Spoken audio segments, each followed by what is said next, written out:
Binanggit sa Ezekiel 38 na ang Persia nasasama sa paglusob laban sa Israel. Ngayon, lumalala po ang tensyon sa pagitan ng Iran at Israel at may involvement pa ang United States. Ang tanong po ng Iran, ito na ba ang tinutukoy ng Propeta Ezekiel? Kapag may missile strike, kapag may mga tunog ng sirena, kapag may nasasawi, may ilan agad na nagsasabing ito na ang sinasabi sa Ezekiel chapter 38. Pero tama ba ang ganitong pagbasa? O baka may mas malalim po na konteksto ang propesiya na madalas nating namimiss? Now, para maintindihan po natin ang Ezekiel 38, kailangan muna nating balikan ang konteksto. Ang aklat po ng Book of Ezekiel ay sinulat po ng propeta na si Ezekiel noong panahon po ng Babylonian exile. Ang Israel noon ay natalo ng Babylon. Nasira ang Jerusalem, nasunog ang templo, at ang bayan ng Diyos ay nasa pagkakatapon. Imagine niyo po ang emotional state ng mga Israelita noon. Pakiramdam nila, tapos na sila. Pakiramdam nila, iniwan na sila ng Diyos. Sa gitna po ng ganitong kawalan ng pag-asa, dumating po ang propesiya ng Ezekiel. At sa chapter 38 to 39, may kakaibang version. Isang napakalaking coalition ng mga bansa ang aatake laban sa Israel sa huling mga araw. Pero ang ending po ng kwento, hindi mananalo ang kaaway. Ang Diyos mismo ang kikilos. Kaya ang pangunahing layunin po ng prophecy na ito ay hindi po takutin ng Israel, kundi palakasin ang kanilang pananampalataya. Now, sino ba ang Persia na tinutukoy sa Biblia? Sa Ezekiel 38 verse 5, malinaw po na binanggit na ang Persia bilang bahagi ng coalition. Historically, ang Persia sa modern day, ito na po yung Iran. Noong panahon po na Ezekiel, ang Persia ay isa pong rising empire. Kalaunan po sila nga ang ginamit ng Diyos para palayain ng Israel mula sa Babylon. Kaya ngayon, kapag may tensyon po sa pagitan po ng Iran at Israel, maraming evangelical interpreters ang agad na nag-uugnay. Persia, Iranian. So, prophecy na ito. Pero sandali lang po.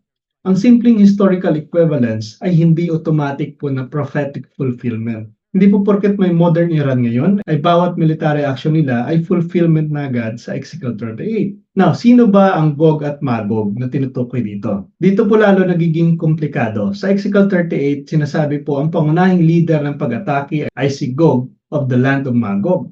Maraming scholarly interpretations tungkol po dito. Ang unang pananaw ay ito daw ay symbolic representation. Si Gog ay simbolo ng ultimate enemy ng Diyos, hindi necessarily specific na tao o bansa ito. Sa pangalawang pananaw, ito daw ay apocalyptic imagery. Ang language ng Ezekiel ay highly symbolic. Ang malawakang digmaan ay larawan ng final confrontation sa pagitan ng kasamaan at ng bayan ng Diyos. Sa pangatlong pananaw, ito daw po ay future eschatological coalition. May ilan na naniniwalang ito ay literal pang mangyayari sa hinaharap.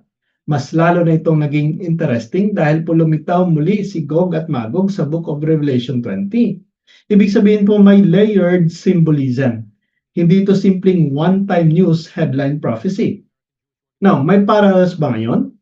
Maging balance po tayo. May modern Persia na siyang Iran, may geopolitical tensions laban sa Israel, may regional alliances, may involvement ng malalaking bansa. Pero tandaan po natin, ang Ezekiel 38 po ay naglalarawan ng isang massive coordinated invasion na may very specific details. May supernatural intervention ng Diyos sa dramatic way. Lindol, apoy, confusion sa hanay ng kalaban. Hindi po lahat ng military alliance ngayon ay tumutugma po sa buong detalye ng prophecy. May similarities, yes, pero similarity does not equal to fulfillment. Tandaan po natin yan. Now, bakit hindi pa direct fulfillment? Mahalagang maintindihan po ito, lalo na po sa ating Catholic perspective. Sa simbahan po ay hindi tayo nagtuturo ng direct political mapping ng bawat news events sa prophecy. May tatlong layers po ang prophetic literature. Una po dito, ang tinatawag nating historical layer. May immediate relevance ito sa original audience. Pangalawa, theological layer. Ipinapakita po ang character ng Diyos. Sovereign, makapangyarihan, faithful. At pangatlo, eschatological layer. May future dimension, ultimate victory ng Diyos. Kaya kapag bawat news headline ay ginagawang fulfillment claim, nagiging sensationalism na po ito. At minsan po ginagamit pa para sa fear-based preaching. Hindi po yan ang tamang hermeneutics. Ano po ang tamang pananaw? Hindi po panic, hindi po date setting, hindi political sensationalism. Ang mensahe po ng Ezekiel 38 ay malinaw. Kahit magkaisa ang mga bansa laban sa bayan ng Diyos, ang Diyos ay may huling salita. Hindi sinasabi ng prophecy na matatalo ang Diyos, hindi sinasabi na mas mawawasak ang plano niya, sa halip po ipinapakita nito na kahit sa gitna po ng digmaan, siya pa rin ang may kapangyarihan. Now, kung sakaling lumala po ang tensyon sa pagitan ng Iran, Israel at US, ano po ang dapat natin gawin? Hindi tayo tinawag para maging geopolitical speculators. Tinatawag po tayo para maging faithful disciples. Sa halip po na sabihin natin, natupad na ba ang Ezekiel 38? Mas mahalagang tanong po dito, handa na ba ako kung tatawagin ako ng Diyos ngayon? Kaya ka-curious, ang tanong po ay hindi kung natutupad ba ang Ezekiel 38 sa mga CNN or breaking news. Ang tanong po dito ay kung may mangyayaring digmaan bukas, kanino ka kakapit? Sa takot? Sa conspiracy theories? Sa political alliances? O sa Diyos na may hawak ng kasaysayan? Si Ezekiel po ay hindi nagpropesiya para takutin ang Israel. Nagpropesiya siya para ipaalala na ang Diyos ay may kontrol sa lahat. At sa huli, siya ang magtatagumpay. So ayan po mga ka-peers, sanay kapupulatan po natin ito ng aral. At kung nagustuhan niyo po ito, please like and share, ibahagi po natin sa mga kakilala po natin.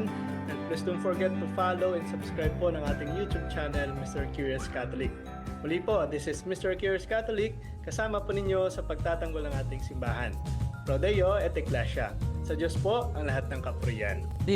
Hello mga kapatid, follow and subscribe Mr. Curious Catholic. Marami tayong matutunan, mapupuno po yung ating isipan sa mga katotohanan. Dahil ang katotohanan na magbigay sa atin ng tunay na kalayaan. God bless. Hello mga kapatid, inanyayahan namin kayo, huwag niyo kalimutan mag-subscribe sa kay Bro Dance Oberio, Mr. Curious Catholic. Marami kayong matutunan sa pamamagitan ng pagsubaybay niyan sa pagsagot sa pananampalataya na inaatake ng ating mga kapatid sa iba. Yung pananampalataya, and they are not only attacking the teachings of the Catholic Church, but proselytizing the good numbers of the Catholic. At sa pamamagitan sa pagsulotin niyo nitong Mr. Curious Catholic, Facebook page and YouTube channel, dami ninyong matutunan. Isabuhay natin ang ating matutunan. Pro Deo et Ecclesia.